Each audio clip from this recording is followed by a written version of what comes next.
నిన్నటి ప్రక్రియ గురించి ఒక 2 మినిట్స్ మాట్లాడుకొని ఈరోజు ఎపిసోడ్ గురించి మాట్లాడుకుందాం. దానికంటే ముందు మీ ఫేవరెట్ పేరు ఎవరనేది కామెంట్ చేయండి. సో, వీడియోని లైక్ చేసి చూడండి, ఎక్కువ మందికి రీచ్ అవుద్ది. కొత్తగా ఛానల్ చూస్తే ఎవరైనా సబ్స్క్రైబ్ చేసుకొని ట్రై చేయండి. ఓకేనా? నిన్నటి ప్రక్రియలో నాకు బాగా అనిపించింది ఏంటంటే, కొంచెం జాను, బాను వాళ్ళు సింపతి గేమ్ ఆడుతున్నారేమో, సింపతి కోసం ట్రై చేస్తున్నారేమో, సో నటరాజ్ మాస్టరు, నీతూ గారిని అడ్డం పెట్టుకొని సింపతి తెచ్చుకోవడానికి ట్రై చేస్తున్నారేమో అనిపించింది. ఎందుకంటే నటరాజ్ మాస్టర్, నీతూ గారు మారరు అనే సర్కిల్ ఆఫ్ లవ్లో చాలా క్లారిటీగా అర్థమైన తర్వాత కూడా వీళ్ళు ఇప్పటికి కూడా సేమ్ అవే పాయింట్స్ తీసుకొచ్చి వీళ్ళు కూడా ఆపట్లేదంటే, సో దట్ మీన్స్ నాకు అర్థమవుతుంది అంటే సింపతి కోసం ట్రై చేస్తున్నారేమని. వాళ్ళకి నచ్చినట్టు వాళ్ళు ఉంటున్నారు, వాళ్ళకి నచ్చినట్టు వాళ్ళు తిడుతున్నారు, వాళ్ళకి నచ్చినట్టు వాళ్ళు చేస్తున్నారు. బికాస్ ఆఫ్ వాళ్ళకి సపోర్ట్ ఉండొచ్చు జడ్జెస్ దగ్గర నుంచి, లేదా హోస్ట్ సపోర్ట్ ఉండొచ్చు, మేనేజ్మెంట్ సపోర్ట్ ఉండొచ్చు, what ever the reason. But వీళ్ళకి కూడా అలాగే ఉండాలంటుంది, వీళ్ళకి కూడా అలాగే తిట్టాలని ఉంటుంది, వీళ్ళకి కూడా అలాగే గొడవ పడాలంటుంది. కాకపోతే వాళ్ళు గొడవ పడ్డారు, మనం కూడా గొడవ పడితే మనకి వర్కౌట్ కాదేమో, మనం కొంచెం సింపతి గేమ్ ఆడదాం, మనం కొంచెం కామ్గా ఉందాం, కొంచెం తగ్గుందాం, వాళ్ళు తిడితే కొంచెం బాధపడదాం, వాళ్ళని అంటే లైక్ వాళ్ళకి మంచి చెప్తూనే మన మీద మనం సింపతి తెచ్చుకుందాం. ఏం మాట్లాడుతున్నాడు, మేము చాలా చిన్నోళ్ళం, మేము మామూలు వాళ్ళం, మీరంటే చాలా పెద్దోళ్ళు, మీతోటి మేము పడలేము, మీరు కాబట్టి మీరు అలాంటి మాటలు అనకుండా ఉండాల్సింది. సో ఇంత డెప్త్గా అసలు ఇంత మామూలుగా మాట్లాడాల్సిన అవసరం లేదు. నాకు దీంట్లో చాలా సింపతి గేమ్ కనిపించింది తప్పితే మనసులో వేరేది ఉంటుంది, గట్టిగా గొడవ ఉంటుంది, అరవాలు ఉంటుంది. మనం చూసాం కదా, మీదకి వచ్చినప్పుడు ఇతను కూడా అరిచాడు, బాను కూడా అరిచాడు. బట్ ఈ సిచ్యువేషన్లో కొంచెం సింపతిగా గేమ్ ఆడితే మేబీ ఆడియన్స్ ఓట్లు ఏమన్నా పడతాయేమో అన్న థాట్లో అలా మాట్లాడారేమో అని కూడా నాకు అనిపించింది. సో దీని మీద మీ ఒపీనియన్ మీరు కామెంట్ చేయండి. నాకైతే అలాగే అనిపించింది. సో నెక్స్ట్ ఈరోజు ఎపిసోడ్ గురించి మాట్లాడుకుంటే, కళ్యాణ్ కూడా కొంచెం కన్ఫ్యూజ్డ్ స్టేట్లో ఉన్నాడేమో అని అనిపిస్తాను. అంటే లైక్ అంటే అతను గేమ్లో ఉన్నాడు అని అతను మనకు చాలా క్లియర్గా తెలుస్తుంది, గేమ్ ఆడుతున్నాడు. నిన్న సిద్ధు, సోనియా వాళ్ళు కూడా ఏదో కొంచెం బయటికి రారా, గేమ్ మామూలుగా ఉండరా, నవ్వుతూ ఉండరా అంటే, సో దాన్ని అంటే అతని మీద ఏదో బ్లేమ్ చేస్తున్నారు వీళ్ళు, అతన్ని తక్కువ చేస్తున్నారు. అంటే ఇప్పుడు 99% అతను అనుకునేది అంటే హౌస్ అతని ఫీలింగ్ ఏంటంటే అందరూ నన్నే టార్గెట్ చేస్తున్నారు, ఎందుకంటే బాండ్ గ్రేడ్స్ అతని దగ్గరే ఉన్నాయి, హైయెస్ట్ బాండ్ గ్రేడ్స్. సో కాబట్టి అతన్ని టార్గెట్ చేస్తున్నారేమోనని అతని ఫీలింగ్లో ఉన్నారు ఎట్ ప్రెజెంట్. కాకపోతే అన్నిసార్లు కూడా అలా కాకుండా నార్మల్గా కూడా చూడాలేమో, అన్ని గేమ్ పాయింట్ ఆఫ్ వ్యూలో చూస్తే అన్ని తప్పులాగే కనిపిస్తాయి. అలా తప్పు పట్టడంలో కూడా తప్పు లేదు, కాకపోతే కొన్ని నార్మల్ పాయింట్ ఆఫ్ వ్యూలో కూడా ఆలోచించాలేమో అని అనిపిస్తూ ఉంది. ప్రతిసారి అంటే లైక్ నువ్వు నన్ను ఎందుకు కావాలని చెప్పి పోర్ట్రే చేస్తున్నావు, ఇలాంటి మాటలు కళ్యాణ్ నిన్న మాట్లాడాడు సిద్ధు గురించి. అది కూడా ఎందుకు అంత వర్కౌట్ కాదేమో అని నాకు అనిపించింది. సో అదనమాట ఈరోజు ఎపిసోడ్ దగ్గరికి వచ్చేసరికి. సో కొన్ని ఛాలెంజెస్ ఉంటాయి, సో దాంట్లో ఒకళ్ళు ఛాలెంజ్ చేసుకోవాలి. అందరికీ 25 బాండ్ క్రెడిట్స్ ఇచ్చేస్తున్నాం, ఇప్పటికిప్పుడు ఇచ్చేస్తున్నాం, దాన్ని మీరు కాపాడుకోవాలి. సో ఒక బాక్స్ గీసారు, దాంట్లో ఒక బజర్ ఉంటుంది. సో కొన్ని ఛాలెంజెస్ ఉంటాయి అనమాట, లైక్ ఎండ్యూరెన్స్ కానీ, స్టెబిలిటీ కానీ, లేకుంటే మెంటల్గా మైండ్ గేమ్కి సంబంధించినవి, స్ట్రెంగ్త్కి సంబంధించినవి. సో ఇలాంటి గేమ్స్ కొన్ని ఉంటాయి. సో ఎవరైతే ఫస్ట్ ఆ బజర్ నొక్కుతారో, ఆ బజర్ నొక్కిన వాళ్ళు, అది ఎవరైనా సింగిల్గా ఎవరో ఒకరు నొక్కుతారో ఆ పెయిర్ ఇంకొక పెయిర్ని ఛాలెంజ్ చేయాలి. సో ఎవరైతే ఓడిపోతారో, ఓడిపోయిన వాళ్ళ దగ్గర నుంచి ఆ 25 బాండ్ క్రెడిట్స్ పోతాయి, గెలిచిన వాళ్ళ దగ్గర వాళ్ళ 25 బాండ్ క్రెడిట్స్ వాళ్ళ దగ్గర ఉంటాయి. సో ఇవి ఇలా ఒక ప్యాటర్న్లో జరుగుద్ది గేమ్. దీని తర్వాత ఒక మెగా గేమ్ జరుగుద్ది. అంటే ఇక్కడ ఈ గేమ్లో ఎవరైతే 1 వర్సెస్ 1 జరుగుద్ది, దీంట్లో ఓడిపోయిన వాళ్ళు కూడా మళ్ళీ అగైన్ ఆ మెగా గేమ్లో పార్టిసిపేట్ చేయొచ్చు అనమాట. సో ఇలాగ ఎవరైతే ఆ సర్కిల్లో ఒక సర్కిల్ గీస్తారో, సర్కిల్ మధ్యలో బజర్ పెడతారు. బజర్ కంటే ముందు, ఆ సౌండ్ రావడం కంటే ముందు ఒక సౌండ్ వచ్చింది, ఆ సౌండ్ వచ్చినప్పుడు బజర్ నొక్కాలి. దానికంటే ముందు బయటే ఉండాలి వీళ్ళు. సో బయట ఉండి ఆ బజర్ నొక్కడానికి ట్రై చేయాలి. ఈవెన్తో ఎవరు లేకపోతే ఎవరైతే ఆ మానిటర్స్ ఉంటారో, లైక్ ఎవరైతే గెలుచున్నారో మహేష్ అండ్ శాండ్రా, వాళ్ళు బజర్ నొక్కి ఎవరో ఒక ఇద్దరి పెయిన్ వాళ్ళు సెలెక్ట్ చేయొచ్చు అనమాట. సో దానికోసం ఎవరి ప్లాన్స్ వాళ్ళు వేసుకుంటూ ఉంటారు. ఇక్కడ చాలా జాగ్రత్తగా గమనించాల్సింది ఏంటి అంటే, సో ఎవరి గేమ్ వాళ్ళు ఆడుతున్నారు, లైక్ జాను, బాను వాళ్ళు, కళ్యాణ్ వాళ్ళు, ఇక్కడ అంతా వీళ్ళు అంతా జస్ట్ అంతా ఒక గేమ్ ప్రాసెస్, అంతా నటిస్తున్నారు ఎవరికి వాళ్ళు, అంతా ట్రూ ఫ్రెండ్షిప్ అక్కడ నాకు ఎవరిది ఎక్కడ కనిపించట్లేదు. ఎవరి పాయింట్ ఆఫ్ వ్యూలో వాళ్ళు గేమ్ ఆడుతున్నారు. నటరాజ్ మాస్టర్ వాళ్ళ ముందు ఒక మాట మాట్లాడుతున్నారు, జాను బాను వాళ్ళ ముందు ఒక మాట మాట్లాడుతున్నారు. బట్ నాకైతే రైవలరీ కనిపిస్తుంది గట్టిగా వీళ్ళిద్దరి మధ్య, జాను బాను అండ్ నటరాజ్ మాస్టర్ వీళ్ళిద్దరి మధ్య క్లియర్ రైవలరీ కనిపిస్తుంది. తప్పితే మిగిలిన వాళ్ళందరూ సో వీళ్ళతో మాట్లాడుతున్నారు, వాళ్ళతో మాట్లాడుతున్నారు, వీళ్ళ గురించి వాళ్ళ దగ్గర, వాళ్ళ గురించి వీళ్ళ దగ్గర అలాగే మాట్లాడుతున్నారు. నాకైతే క్లియర్ రైవలరీ వీళ్ళిద్దరి మధ్య కనిపిస్తూ ఉంది సీరియస్గా. దానికి బికాస్ ఆఫ్ మొన్న జరిగిన చాలా పెద్ద గొడవ కాబట్టి, సో అది వీళ్ళు ఇంకా మెయింటైన్ చేస్తున్నారు. అది కొంచెం గ్రేట్ అనిపించింది నాకు. మళ్ళీ ఎక్కడ కలిసిపోకుండా అది కనుక వీళ్ళు కొంచెం మెయింటైన్ చేస్తున్నారు దాన్ని. మిగిలిన వాళ్ళు సో సందులో సడేమి ఎలాగా ఆడుతున్నారని అనిపించింది. సో ఇప్పుడు ఆ బజర్ చుట్టూ నిలబడినప్పుడు ఆసియా ఫాస్ట్గా బజర్ ప్రెస్ చేసింది. ఇప్పుడు అక్కడ ఎండ్యూరెన్స్ అని ముందే చూపిస్తారు మనకి, చూపించిన తర్వాత బజర్ ప్రెస్ చేయాలి. సో ఎండ్యూరెన్స్ అని చూపించిన తర్వాత బజర్ ప్రెస్ చేయాలి.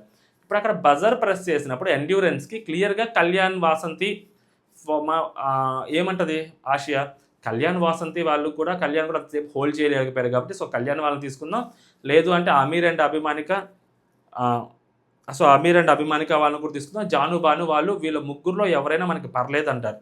సో ఆమీర్ అండ్ అభిమానిక వాళ్ళతో గేమ్ ఆడుండొచ్చేమో అని నాకు అనిపిస్తూ ఉంది. సో ఆమీర్ అండ్ అభిమానిక కాకుండా మనోడికి మైండ్లో ఆమీర్ అండ్ అభిమానిక అని ఉందనుకుంటా నూకరాజ్కి. సో వాళ్ళు మళ్ళీ బయటకు వచ్చి శ్రీముఖి లోపలికి వచ్చి శ్రీముఖి వచ్చేసరికి జాను బాను వాళ్ళ పేరు చెప్తారు. మేబీ ఆమీర్ అండ్ అభిమానిక వాళ్ళతో ఆడుంటే సో మేబీ గెలిచే వాళ్ళేమో అని నాకు అనిపిస్తుంది. సో జాను బాను వాళ్ళ దగ్గర వచ్చేసరికి బాను కొంచెం స్ట్రెంత్ పరంగా కొంచెం హోల్డ్ చేయగలుగుతాడు, కొంచెం గట్టిగానే ఉండగలుగుతాడు Banu compare to Nookaraju. And Nookaraju ఆ గేమ్ స్టార్ట్ అయినప్పుడు ఏదైతే వాళ్ళ దగ్గర వాళ్ళు అటు ఇటు పట్టుకోవాలి, దాంట్లో ఒక పూల్లో టబ్ లాంటిది ఉంటుంది, ఆ టబ్లో కూర్చోవాలి, కొంచెం కోల్డ్ వాటర్ ఉంటుంది, దాంట్లో పట్టుకొని ఇలా చివర్లో ఇలా పట్టుకొని ప్రెస్ చేస్తే లైట్ ఒకటి వెలుగుతూ ఉంటుంది అనమాట. ఆ లైట్ అలాగే వెలుగుతూ ఉండాలి. వాళ్ళు పట్టుకుని ఒక రాడ్కి మధ్యలో ఒక లవ్ సింబల్ పెడతారు, ఆ లవ్ సింబల్ పడిపోకూడదు అలా అని చెప్పి, అంటే దాన్ని బ్యాలెన్స్ చేస్తుండాలి అండ్ ఇట్లాగా ప్రెస్ చేసి పెట్టుండాలి అనమాట. కింద నుంచి రాడ్స్ అలా ప్రెస్ చేస్తుంటే ఆ లైట్ వెలుగుతూ ఉంటుంది. సో వాళ్ళతో కొంచెం ఇలా కొంచెం రిలాక్స్ అయినా కానీ ఆ లైట్ ఆగిపోద్ది అనమాట. సో అటు వాళ్ళు ఇటు వాళ్ళు గేమ్ ఆడతారు. నూకరాజ్ అండ్ ఆసియా ఇటు పక్క వచ్చేసరికి జాను బాను వాళ్ళు నిలబడి ఉంటారు. అగైన్ మానిటర్స్గా ఎవరైతే ఫస్ట్ ఫైనలిస్ట్ కప్పులు ఉంటారో మహేష్ అండ్ శాండ్రా వాళ్ళు ఉంటారు. వాళ్ళు సిట్యువేషన్కి తగ్గట్టు టైంకి తగ్గట్టు ఒక్కొక్కరు దాంట్లో ఇంకా ఏదైతే టెంపరేచర్ ఇంకొంచెం ఇంక్రీజ్ చేయడానికి సో వాళ్ళ దాంట్లో ఇంకా వాటర్ వేయాలన్నమాట. సో అంతే, ఐస్ క్యూబ్స్ వేయాలి. సో ఇక్కడ వాళ్ళ గేమ్ ఆడారు మహేష్ అండ్ శాండ్రా వాళ్ళు కూడా. నేను అదే చెప్పేది ప్రతిసారి, మహేష్ అండ్ శాండ్రా వాళ్ళు కొంచెం తెలివిగా గేమ్ ఆడతారు. ఎందుకో గేమ్ ఆడతారు, శ్రీముఖి కూడా అదే చెప్పింది. సో దాని గురించి కూడా మాట్లాడుకుందాం. సో అటుపక్క ఇటుపక్క నిలబడినప్పుడు ఫస్ట్ బ్లాక్ తీసుకెళ్ళి జాను బాను వాళ్ళ దాంట్లోనే వేస్తారు. ఫస్ట్ ఐస్ బ్లాక్ 2 minutesకి ఒకసారి ఐస్ బ్లాక్ వేయాలి, వీళ్ళ దాంట్లోనే వేస్తారు. సో దాని తర్వాత ఎవరు గెలవాలి ఏంటి అని మాట్లాడుకుంటున్న టైంలో సో అడుగుద్ది అనమాట శ్రీముఖి ఎవరెవరు కాదు. సిద్ధు మాత్రం జాను బాను వాళ్ళ పేరు చెప్పకుండా సిద్ధు నూకరాజ్ పేరు చెప్తాడు. సిద్ధు నూకరాజ్ పేరు ఎందుకు చెప్పాడు? సో సిద్ధుకి కొంచెం ఆ జాను బాను వాళ్ళ మధ్య కొంచెం డిస్టర్బెన్స్ అనేది ఉంది. సో కాబట్టి సిద్ధు నూకరాజ్ వాళ్ళ పేరు చెప్తారు, నూకరాజ్ వాళ్ళు ఉంటారని. అండ్ నెక్స్ట్ వచ్చేసరికి సోనియా అగైన్ జాను బాను వాళ్ళ పేరు చెప్తుంది, ఎందుకంటే నూకరాజు కొంచెం ఫంబుల్ అవుతున్నాడు, స్టార్టింగ్ నుంచే ఫంబుల్ అవుతున్నాడు అని. ఇక్కడ నూకరాజు కూర్చున్న పొజిషన్ వరస్ట్ పొజిషన్లో కూర్చున్నాడు. సో అది కొంచెం ఆ బ్యాక్ ఎక్కడైతే ఉంటుందో సో దాని మీద కొంచెం ప్రెషర్ పడేదాగే ఉంటుంది. సో కొంచెం మంచి కూర్చుంటే బాగుండేదేమో అనిపించింది, అక్కడ సరిగ్గా కూర్చోలేదు అనిపించింది. అండ్ అగైన్ మళ్ళీ వాళ్ళిద్దరిలో పోల్చుకుంటే మళ్ళీ ఆసియా నిరూపించింది నేనే చాలా స్ట్రాంగ్ అని చెప్పి. సో ఆసియా చాలా వరకు నిలబడింది, అమ్మాయి 21 minutes చాలా గట్టిగా నిలబడింది. సో నూకరాజు వల్ల అది మిస్ అయిందేమో అని నాకు అనిపించింది. ఆ తర్వాత కళ్యాణ్ వచ్చరికి జాను వాళ్ళ పేరే చెప్తాడు. సో ముందు ఇద్దరు ఆడుతున్నారు అది అని చెప్తాడు. సేఫ్ గేమ్ వద్దు కళ్యాణ్కి, చూసారా సేఫ్ గేమ్ వద్దు, సేఫ్ గేమర్ కళ్యాణ్ అనే పేరు మాత్రం అతని మీద పడిపోయింది. అతను టార్గెట్ చేస్తున్నారా లేకుంటే అతని మీద అది ఆ బ్లేమ్ని రుద్దుతున్నారో తెలియదు కానీ బట్ అతను కూడా అందరితోటి మంచిగా ఉండాలి, అందరూ మన వాళ్ళే, అందరితో మామూలుగా ఉండాలి అన్న థాట్లో అతను ఉంటున్నాడు. సో అది అన్నిసార్లు వర్కౌట్ కాదు కదా. సో అందుకని మేబీ సేఫ్ గేమ్ ఆడుతున్నారు ఏమో అని చెప్పి వాళ్ళకి అనిపిస్తున్నట్టుంది. సో బట్ ఫైనల్గా జాను వాళ్ళే గెలుస్తారు, కొంచెం నూకరాజ్ ఫంబుల్ అవుతున్నాడు అని చెప్పారు. నెక్స్ట్ వసంతి కూడా జాను వాళ్ళ పేరే చెప్పింది. నీతు ఆబ్వియస్గా నీతు మాస్టరు, నటరాజు మాస్టరు, నూకరాజు వాళ్ళ పేర్లే చెప్తారు. అసలు నూకరాజు గెలవాలని చెప్పి వాళ్ళు యాగాలు పూజలు మా ఊళ్ళకి కూడా కాదు, అసలు నెక్స్ట్ లెవెల్ అనమాట. కాకపోతే పాపం మనసులో ఎన్ని చేసి ఉంటారో వాళ్ళు, కాకపోతే నూకరాజు వాళ్ళు గెలవలేదు కానీ end of the day next second block వేయాల్సి వచ్చేసరికి మళ్ళీ తీసుకెళ్ళి జాను వాళ్ళ దాంట్లో వేశారు.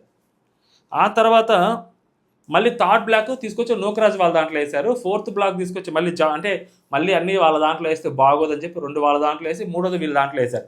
ఇక్కడ మనం 3వది వీళ్ళ దాంట్లో వేసి పాపం ఎందుకు అన్ని దాంట్లో వాళ్ళ దాంట్లో వేస్తున్నారు అని అనడానికి కూడా లేదు. ఎందుకంటే క్లియర్గా వీళ్ళు చెప్పినప్పుడు నూకరాజుకి ఫంబుల్ అవుతుంది అని చెప్తూనే ఉన్నారు. పాపం నూకరాజు ఆల్రెడీ ఫంబుల్ అవుతుందని చెప్పిన తర్వాత గేమ్ని కొంచెం బ్యాలెన్స్ చేయాలి అంటే ఇప్పుడు నూకరాజు వాళ్ళ దాంట్లో వేస్తే ఈజీగా నూకరాజు వాళ్ళు ఓడిపోతారు కదా. సో ఇంకొంచెం బ్యాలెన్స్ చేయాలంటే తీసుకెళ్ళి జాను బాను వాళ్ళ దాంట్లో వేయాలి. అలాగే జాను బాను వాళ్ళ దాంట్లో ఎన్ని వేస్తారంటే మనం గేమ్ని ఫస్ట్ నుంచి లాస్ట్ దాకా గమనిస్తే నూకరాజు వరకతానే ఉన్నాడు లాస్ట్ వరకు. సో కాబట్టి తీసుకెళ్ళి వాళ్ళ దాంట్లో వేయడంలో నాకేం పెద్ద తప్పు అనిపించలేదు. దాని తర్వాత మహేష్ అండ్ శాండ్రా వాళ్ళు చెప్పిన మాటల్లో చూస్తే కొంచెం కన్విన్సింగ్ అని అనిపించింది నాకు. సో మొత్తం 7 బ్లాక్స్ ఉంటే సో 7 బ్లాక్స్లో 6 బ్లాక్స్ తీసుకెళ్ళి వాళ్ళ దాంట్లోనే వేశారు. ఇప్పుడు పొరపాటున వీళ్ళు గెలుచున్నా నూకరాజు వాళ్ళు గెలుచున్నా కూడా సింపతి మొత్తం వాళ్ళకే వర్కౌట్ అయ్యేది. మేబీ బాండ్ క్రెడిట్స్ కొంచెం అటు ఇటు అయినా కానీ ఓటింగ్ పరంగా ఖచ్చితంగా వాళ్ళకే వచ్చింది. ఎందుకంటే 7 బ్లాక్స్ వాళ్ళ దాంట్లో పడ్డాయి. వాళ్ళ దాంట్లో పడి వాళ్ళు ఓడిపోయినా కూడా నేను ఏమనుకున్నాను, మేబీ ఓడిపోతారేమో, సింపతి వర్కౌట్ అవుతుంది కదా, సో మేబీ ఆ పాయింట్లో వాళ్ళు ఆలోచించుంటారేమో అని అనుకున్నాను. బట్ ఇక్కడ నూకరాజు వాళ్ళది పడిపోయింది, వాళ్ళు గెలిచారు. 7 బ్లాక్స్ తర్వాత కూడా వాళ్ళు గెలిచారంటే అది మామూలు విషయం కాదు అసలు. డెఫినెట్లీ ఓటింగ్ వచ్చింది, ప్లస్ ఇట్లా బాండ్ క్రెడిట్స్ వస్తాయి, రెండు వాళ్ళకే వస్తాయి అనమాట. సో గేమ్ చాలా బాగా ఆడారు ఇద్దరు. అండ్ ఆ అమ్మాయి కూడా చాలా గట్టిగా, అంటే లైక్ బాను నిలబడగలుగుతాడు, బట్ ఆ అమ్మాయికి వాటర్ అంటే కొంచెం భయము, కొంచెం చలి, అది సంథింగ్ చెప్పాడు.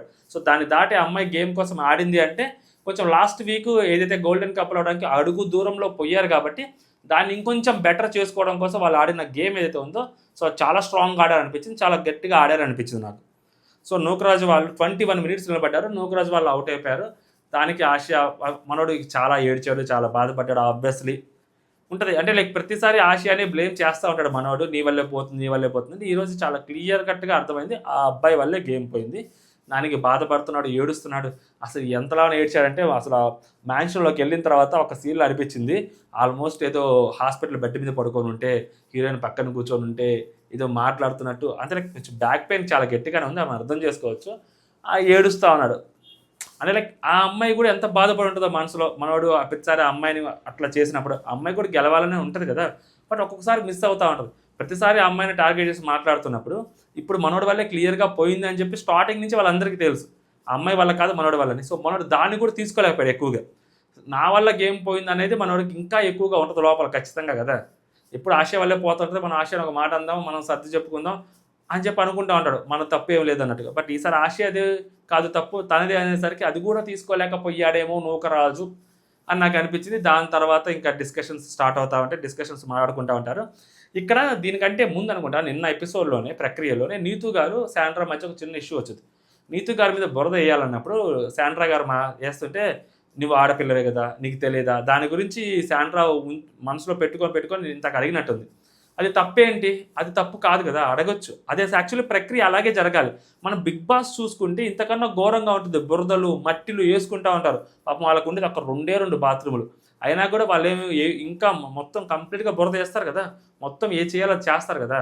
సో మరి ఇక్కడ ఎందుకు మరి ఆడపిల్ల అది ఇది అని, అందరూ ఆడపిల్లలే కదా, అందరూ కొంచెం బురద పడ్డారు, వాళ్ళు కూడా మిగిలిన వాళ్ళు కూడా డ్రెస్సులు మార్చుకోవాలి కదా. మరి వాష్రూమ్స్ని అలాగే యూటిలైజ్ చేసుకోవాలి. అంత కంఫర్ట్గా ఉండే పని అయితే రియాలిటీ షోలో ఎందుకు ఉండటం, మన ఇళ్లలో మనం ఉండొచ్చు కదా. రియాలిటీ షో గెలవాలి అనుకున్నప్పుడు కొంచెం కాంప్రమైజ్ అవ్వాలి. అసలు మేమేమీ కాంప్రమైజ్ అవ్వము, మా చేతిలో కప్పు పెట్టాలంటే కుదరదు కదా. సో నాకు అది కొంచెం కరెక్ట్గా అనిపించలేదు నీతు వాళ్ళు మాట్లాడిన మాటలు. సో దాన్ని శాండ్రా వాళ్ళు మాట్లాడటం అనేది నాకు కొంచెం కరెక్ట్గానే అనిపించింది. ఆ పాయింట్లో గట్టిగా అడగటం నాకు బాగా నచ్చింది. సో ఇది నాకు అనిపించింది ఓవరాల్గా. సో మీకేమనిపించింది కామెంట్ చేయండి. క్విక్ రివ్యూ అనమాట. సో ఫాస్ట్గా మాట్లాడేసుకుందాం, అదే నాకు అనిపించింది. సో జై హింద్.